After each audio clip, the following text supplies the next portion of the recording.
So that's the analogy that I like to use. But we always start off with the fuel in the tank. And for many people, that's all they have to do. If they get their diet right and their gut function right, everything else falls into place. And it's the thing they have to do first. And it's also the most difficult thing they have to do because it means changing the habits of a lifetime. And my view is that the big thing that gets in the way is addiction. And it's addiction to sugars and carbohydrates that is the single greatest hurdle. And if you can get off sugar and carb addiction, and guess what? 99.9% of us Westerners are sugar and carbohydrate addictions. In the short term, it gives you a little hit of energy, but it makes things much worse, in the longer term. So, and that is an important thing. So I talk about a paleo ketogenic diet, but that comes in many forms. The sickest patients I have, the ones who are worst off, I often start them on a carnivore diet. And a carnivore diet is, it's very simple to prepare.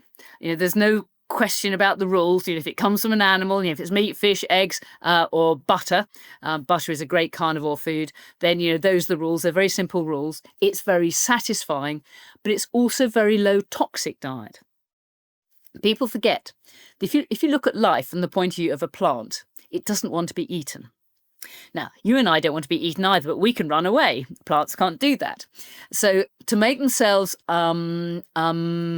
protect themselves from being eaten, they have to make themselves as poisonous and as toxic as they possibly can.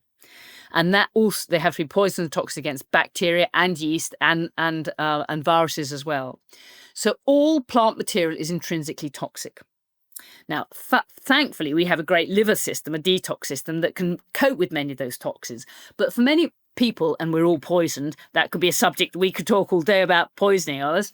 For people who are poisoned, that is just another load on the liver. And for the liver to be able to detoxify, guess what? It needs lots of energy.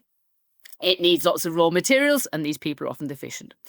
So the carnivore diet is often the most frictionless, quickest way to get started.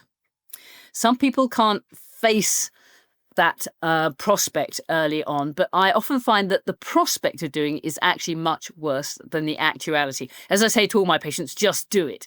But the key point of the diet is low carbohydrate, high in fat.